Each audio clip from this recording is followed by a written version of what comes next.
Pretendo hacer tres cosas. Muy rápido, con dos pinceladas, diagnosticar qué crisis atravesamos, dar dos pinceladas también sobre la evolución de las derechas y, en tercer lugar, lo más importante, que es lo de siempre, el qué hacer, ¿no? Ahora que se cumplen 100 años de que muriera Lenin, pues lo de siempre, el qué hacer, ¿no? ¿Qué tenemos que hacer nosotros? En primer lugar, atravesamos una crisis del neoliberalismo que, sin embargo, opera sobre una subjetividad neoliberal. Esto es, el neoliberalismo ya no es un modelo creíble ni siquiera para las más potentes oligarquías mundiales. El neoliberalismo ya no está de moda en Davos. El neoliberalismo no es lo que informa las salidas fundamentales que los economistas enseñan, ni siquiera que los grandes mandatarios piensan poner en práctica. Como modelo de recetas de política económica, como modelo intelectual, incluso como modelo cultural, es un modelo que está profundamente en crisis. De hecho, en los 90 el neoliberalismo era una especie como de neoliberalismo feliz, que prometía abundancia, que prometía expansión de las posibilidades de todo el mundo, y hoy es una especie de neoliberalismo reaccionario que más bien propone, digamos, cargarle las culpas y cargarle los ajustes siempre a alguien más débil. Entonces, en el primer lugar, es una crisis del neoliberalismo que, sin embargo, opera sobre un sujeto y sobre un régimen de deseo profundamente neoliberal. Es decir, los seres humanos que hoy tienen que imaginar y construir un modelo alternativo al neoliberalismo son seres humanos que operamos con una subjetividad, una forma de imaginarnos y una forma de ver la relación con el otro marcada por el neoliberalismo. Así que cuando llegan las elecciones, para la derecha, pese a que el modelo esté profundamente en crisis, es más fácil apelar al voto, es más fácil ganar el voto porque, esto lo he explicado más veces, tiene básicamente solo que solicitarle a los electores que voten tal y como se comportan en la vida cotidiana. Si tú en tu vida cotidiana no has visto instituciones de lo común, si tú en tu vida cotidiana no has visto derechos colectivos, no existen espacios públicos, y en tu vida cotidiana no estoy diciendo grandes abstracciones, digo en el urbanismo de tu barrio, digo en la forma de transportarnos, digo en la relación con la comida que comemos, digo en la relación en el trabajo, digo en la relación entre los afectos entre personas. Si tú estás acostumbrado a un régimen de relación con los demás en el que básicamente o pisas o te pisan, después, las apelaciones de los políticos progresistas a lo común, a la solidaridad o al espacio público, te parecen cosas de gente privilegiada que vive en otro mundo. Porque en tu mundo, en el mundo que tú vives, en el que tú tocas, en tu trabajo, en realidad, la mejor manera de ascender no es la asociación entre trabajadores, es llevarte bien con el jefe y pisarle al otro. En la autopista, la mejor manera de llegar antes no es ser respetuoso con el de al lado, es ser el más listo. En las relaciones con los demás, te relacionas por una app a menudo en la que vas descartando a la gente sin tenerle que decir nada. En la forma de relacionarte con el espacio público, habitas un espacio en el que no existen lugares donde quedarte quieto, no existen lugares donde disfrutar, sino es mediante el pago. Y puedes quedarte y tener tanto más tiempo de disfrute cuanto más dinero tengas para pagar. Así que una experiencia cotidiana neoliberal, a pesar de que el modelo esté fracasado, una experiencia cotidiana neoliberal hace que sea más fácil interpelarte como vota como vives en el día a día. Y esto a nosotros nos pone frente al problema, y con esto acabo la primera parte, nos pone frente al problema de cómo hacer progresismo sin fe en el progreso. Cómo se es progresista cuando casi nadie confía en que lo que venga hacia adelante del futuro de la humanidad sea mejor. Básicamente nosotros tenemos dos cosas que nos separan del adversario. Una, creemos que lo mejor está por venir, que no lo dejamos atrás, no queremos volver a un tiempo pasado, ni queremos conservar queremos inaugurar un tiempo mejor para el género humano y creemos que eso es posible, por eso nos denominamos progresistas. Y dos, nos compadecemos en el mejor sentido de la palabra, digamos, Santi Albarrico es quien mejor lo dice, nos compadecemos del otro. Nos duele lo que le pasa al otro, no queremos que el otro nos sea ajeno, no queremos que podamos vivir bien en una sociedad al que al de al lado le va mal, ¿no? Bueno, es muy difícil hacer progresismo en un momento, o defender políticas transformadoras, en un momento en el que la creencia de que no hay futuro, de que todo futuro va a ser peor, concatena una especie de pesimismo, resignación, miedo y, por tanto, actitudes reaccionarias. Es decir, no me cuentes que vamos a estar mejor, porque eso ya no se lo cree nadie, lo digo hasta el aburrimiento, pero nunca hemos tenido tantas series y películas disponibles en nuestras plataformas de entretenimiento y no hay ninguna que describa el futuro como algo mejor. Eso significa que, en realidad, es más creíble que, bueno, que esto irá peor, pero a alguien se lo puedo cobrar. Lo que va a venir hacia adelante va a ser peor, pero alguien me va a prometer que yo me libro, que esta se la puedo cobrar a otro, que yo, apoyándome en alguien, la marea no me llega hasta mí, ¿no? La segunda cuestión, la evolución de las derechas. La evolución, no la evaluación. Bueno, también. A las derechas la democracia les ha parecido siempre, toda la vida, un exceso. Toda la vida. La democracia es algo que les pasó por accidente, que intentaron resistir hasta el final, intentando que no se votara, luego que votaran solo los propietarios, luego que votaran solo los hombres, luego que lo que se votara fuera lo más pequeño posible. Y cada vez que hemos cometido un exceso y nos hemos tomado la democracia en serio, se han encargado, por golpes militares o por golpes económicos, de demostrarnos que la democracia tiene sus límites. La pelea fundamental de las derechas siempre ha sido por limitar lo que consideran un exceso y un abuso, que es ¿qué es esto de que la gente común, de que la gente que no tiene nombres, que no tiene apellidos, que no tiene herencias, sepa gobernarse mejor que nosotros, que somos expertos y lo hemos hecho toda la vida, ¿no? Y eso significa que ellos están siempre a un paso de la restricción o de la posible cancelación de la democracia. Porque en realidad la democracia, en el mejor de los casos, es un medio o es un conjunto de procedimientos, pero nunca es un objetivo en sí mismo. Siempre les parece una especie de abuso de la plebe, una especie de abuso por la que esta gente que se han creído. Es en los momentos de reflujo, después de haberse llevado un susto, cuando la derecha tiene una evolución autoritaria. Y esto es muy importante marcarlo. Esto seguramente Joaquín Maurín, que es uno de los mejores pensadores del siglo XX español y de los mejores marxistas del siglo XX español, lo diagnosticaba muy bien. No es verdad esa tesis tontorrona, un poco como de la Tercera Internacional del tercer periodo, digamos, del estalinismo. No es verdad que en realidad el fascismo sea una reacción a las conquistas revolucionarias. El fascismo es una reacción a los fracasos revolucionarios. Digamos, Mussolini no sale a enfrentar el bienio rojo y los consejos de trabajadores en el 19-20. Mussolini es la reacción a la derrota de los consejos. No, ellos nunca salen a luchar en campo abierto. Son la reacción a nuestra pérdida de iniciativa, ¿no? Y en ese sentido, en nuestro país lo hemos visto muy claro. ¿Cuándo hay esa involución autoritaria? ¿Cuándo hay esa, y esto es muy importante notarlo, que la derecha se convierta en extrema derecha no requiere un giro ideológico. Es solo subirle 2 grados la intensidad. Es dentro del mismo modelo de comprensión de la vida, ferozmente antigualitaria, siempre desconfiada de las masas y de la democracia, es subirle 2 grados lo que están dispuestos a hacer para disciplinar la voluntad democrática de los pueblos y para destruir a los pueblos. ¿Cuándo en España hay, o en el Estado español, cuándo hay la reacción de involución autoritaria? No la hay en el momento del mayor empuje de los movimientos democratizantes, la hay en su retroceso.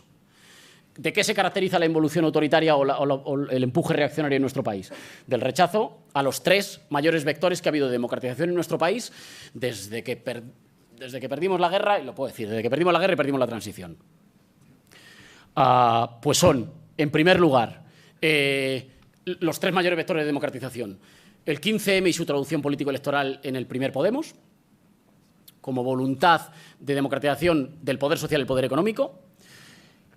El Movimiento Nacional Popular en Cataluña y su voluntad de democratizar la relación entre las naciones en el Estado español, es decir, que la relación entre las naciones no esté guiada por el ejército y no esté guiada por las amenazas, sino que esté guiada por la libre asociación. Somos los que queremos ser y los que queremos estar juntos, y eso implica el derecho a irse. Y, en tercer lugar, la oleada feminista como el intento de democratizar o como la gran impugnación de la democratización más allá de los espacios formales. Es cuando estas 3 grandes fuerzas empiezan a dar síntomas, en algunos casos de crisis, en otros casos de agotamiento, no me extiendo aquí porque es más largo, es entonces cuando hay una involución o un gran empuje autoritario que básicamente, si lo tuviera que resumir poniéndole comillas, sería como ¿pero qué os habéis creído que era esto? ¿Pero vosotros de verdad os creéis que en España se podía votar todo? O sea, ¿creéis que los privilegios como hombre o que mis privilegios como heredero de herederos de los ladrones que ganaron la guerra civil o los privilegios o el mantenimiento de un modelo territorial, ¿vosotros creéis que esto se vota? ¿De verdad? Bueno, pues si os habéis pensado que esto se vota, ahora en vuestro agotamiento, ahora en vuestro reflujo, ahora es cuando nosotros venimos a estrechar los marcos de lo que es votable, de lo que es decidible por la soberanía popular, no para volver al momento anterior del 78, para volver a un momento en el que tal cosa así como estos 3 desafíos no vuelvan a ser posibles, ¿no? Y en ese sentido es muy claro, en un reciente conferencia, no me acuerdo, Álvaro García Linera lo decía de una manera muy clara. En esa voluntad de disciplinamiento mayor y de volver a encasillar, encerrar y reducir todo lo posible a la democracia, el giro involucionista y reaccionario de las derechas se nutre de 3 sectores que además van casi concatenados. En primer lugar, las viejas derechas que se radicalizan, que ganan ánimo de combate, ¿no? que han pasado unos años asustadas y luego te dicen, uff, Bueno, parece que no lo han logrado. Ahora nos toca a nosotros. En ese sentido, no es una tontería que el falangista Ortega Smith el otro día hiciera una demanda de agredir a un concejal nuestro en el Ayuntamiento de Madrid y le dijera, ahora llora, después de hacerle eso. No es solo una, digamos, no es una falta de decoro parlamentario. Es una demostración de un ánimo de las derechas, que es el ánimo de Ferraz, el ánimo inaugurado por las concentraciones de escuadristas en Ferraz, que son solo la infantería de un bloque de poder en el Estado que intenta vetar determinados cambios en nuestro país. Y que no puede ser contestado por las izquierdas de repente convirtiéndonos nosotros en los guardianes del decoro parlamentario, de por favor, del respeto y de las formas. A la moral ofensiva y de combate de las derechas hay que responder con una moral ofensiva nuestra. Y esa moral ofensiva no es una moral en los actos, esa moral ofensiva es una moral en todas las comunicaciones, en los transportes públicos, en el espacio público, en todas las interacciones. Nosotros no podemos volver. Ha sido, perdonadme, pero ha sido... No es que yo espere muchísimo del Partido Socialista, pero, hombre, que el Partido Socialista, cuando le estaban acosando su sede durante casi un mes, la única medida que tomara fuera hacer salir a los trabajadores de su oficina 2 horas antes, es terrible, porque recuerda ahí la magnífica trilogía esta de, ¿cómo se llama? El DM, el del hombre del siglo, Scurati. La magnífica trilogía de Scurati sobre el ascenso de Mussolini cuenta que, en realidad, una parte del ascenso de los camisas negras en Italia tiene que ver con la desmoralización de las bases de los sindicatos y de las formaciones políticas de la izquierda, que ven cómo sus líderes son maltratados, insultados y humillados sin defenderse, y la gente se va quedando en casa. Lo digo porque... El discurso de la victimización es un discurso que conduce directamente bueno, iba a decir una barbaridad, pero el discurso de la victimización conduce a que te lo hagan más. Y por eso es fundamental, digamos, la recuperación de una cierta moral de combate. Estaba diciendo que primero se nutre de las viejas derechas radicalizadas, después de las clases medias tradicionales, que recuperan un cierto ardor guerrero que habían perdido, y, en último lugar, de la decepción de los sectores populares cuando los proyectos progresistas no han funcionado. Corto ya. Frente a esto, ¿qué hay que hacer? Bueno, ¿qué hay que hacer? ¿Qué creo yo que hay que hacer? En primer lugar, los derechos no se pueden conservar. Los derechos se pueden expandir o se pueden ir perdiendo. Pero no hay algo así como un momento... Desde luego no hay algo así en los momentos de crisis, ¿no? Quien piense que... O sea, como no estamos en los 30 gloriosos, que tampoco fueron tan gloriosos, pero no estamos en los 30 gloriosos. Los derechos no se pueden conservar. Si hay alguna discusión que tenemos nosotros permanentemente en el seno del gobierno de coalición con el Partido Socialista es no existe algo así como una legislatura de consolidación en un momento de crisis. Cuando nadie sabe si va a haber futuro, uno no puede salir a empatar. Los derechos no se pueden consolidar en un momento de crisis. Se pueden expandir o se pueden ir perdiendo.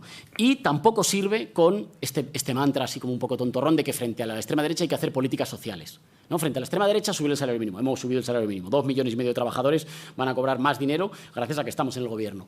Pero no alcanza con eso. Lo fundamental es cómo se sueña, en qué se sueña. Y en ese sentido nosotros tenemos que ser capaces de proveer de un horizonte alternativo, de unas esperanzas alternativas.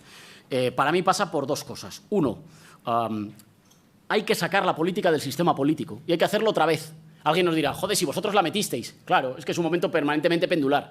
Hay que estar en el sistema político y hay que pelear permanentemente por sacar la política del sistema político, porque la política no se convierta en una cosa de expertos, porque no sea una cosa de las voces autorizadas y porque no hable de los problemas, digamos, por los que te preguntan los periodistas, sino que vuelva a hablar del tiempo de vida, del aire que respiras, de cómo te relacionas con tus seres queridos, de en qué barrio vives, de si puedes dormir o no puedes dormir, de si tienes con quién dejar a tus hijos, de cómo se reparten los cuidados. En fin, hay que hacer permanentemente un esfuerzo de repolitizar la vida cotidiana y sacar la política del sistema político. Y eso significa también, en segundo lugar, que hay que meter otra vez a la oligarquía en la discusión política. Hay que hablar de ellos. Nunca está tan fuerte la oligarquía como cuando no existe en la discusión política. Y en ese sentido, el regreso del eje izquierda-derecha es una magnífica noticia para la oligarquía, porque nos pegamos con el perro y no con el amo. Lo podría haber hecho con una metáfora igual menos... más suave, pero hay que volver a meter a la oligarquía en la discusión política, porque si no los privilegiados te parecen todos aquellos que gocen de derechos mínimos. Milei lo hace en Argentina, pero ya lo hemos visto muchas veces aquí en España, que es que llaman privilegiados a todo aquel, pues yo qué sé, que tenga una pensión, que puede ir a la huelga porque tiene un trabajo tranquilo, porque tiene un trabajo con convenio colectivo. Si no metemos a la oligarquía de vuelta en la discusión política, entonces los privilegiados vamos a ser quienes ostentamos la representación política. Y eso es el camino, no a la cancelación de la política, a la cancelación de la política democrática para que la política la hagan solo los amos del mercado. Y en último lugar, que me pasa muchísimo, habilitar un ciclo virtuoso de reformas porque no parece que tengamos fuerza, digamos, en el corto plazo para una transformación revolucionaria. Habilitar un ciclo virtuoso de reformas no es una labor solo material, es fundamentalmente una labor ideológica. En primer lugar, se trata de ir haciendo reformas que demuestren a los subalternos que se pueden ganar cosas. Cada reforma es tan importante por lo que mejora la vida de la gente como por lo que educa. Vamos a reducir la jornada laboral y vamos a hacer que la gente salga media hora antes. Y eso va a tener dos ventajas. Una, que la gente va a tener media hora más libre. Pero, en segundo lugar, la demostración práctica de que estas cosas se pueden hacer. Es fundamental la recuperación de los subalternos de la confianza en sí mismos. En segundo lugar, es fundamental porque lo común hay que poder tocarlo. La ideología no es verdad que sea una cosa que uno lee en los libros. La ideología es una cosa que se tiene que vivir. No te puedes creer que existe lo común si no experimentas lo común. No te puedes creer que existe lo colectivo si no tocas lo colectivo, si no existen instituciones del común. No te puedes creer que es posible que salgamos juntos adelante si no ves transformaciones prácticas que tú puedas tocar. La ideología se toca, y si no se toca es una cosa solo para expertos. Y si es una cosa para expertos, perdemos siempre. El pueblo, en realidad, claro que es una maravillosa ficción, necesaria ficción retórica, pero esa ficción retórica se nutre de infraestructuras, de hábitos, de instituciones. Y, en último lugar, esto es fundamental para transformar la correlación de fuerzas. Cuando llegamos a las elecciones, el adversario ya va 8-0. Y si lo hacemos un poquito bien, le empatamos y en los penaltis ganamos y ganamos un trocito del poder del gobierno, si lo toleran. Cada gobierno progresista, además de mejorar la vida de la gente, que es fundamental, tiene que estar en el poder, sabiendo que está de paso, con un mandato. Cuando yo pierda, los de abajo van a ser más fuertes. Cuando yo tenga que dejar el poder, porque en democracia el poder siempre se deja, cuando yo tenga que dejar el poder, los de abajo están más fuertes o más débiles que cuando yo llegué. Si cuando te toca dejar el poder has dejado a los de abajo más fuertes, con más confianza en sí mismos, con más autoestima, con más cuadros, con más derechos conquistados, con más instituciones, entonces lo has hecho bien. Si cuando has sido un gobierno progresista dejas a los de abajo más desarmados, entonces los dejas a los pies de la reacción. Perdón por pasarme tiempo.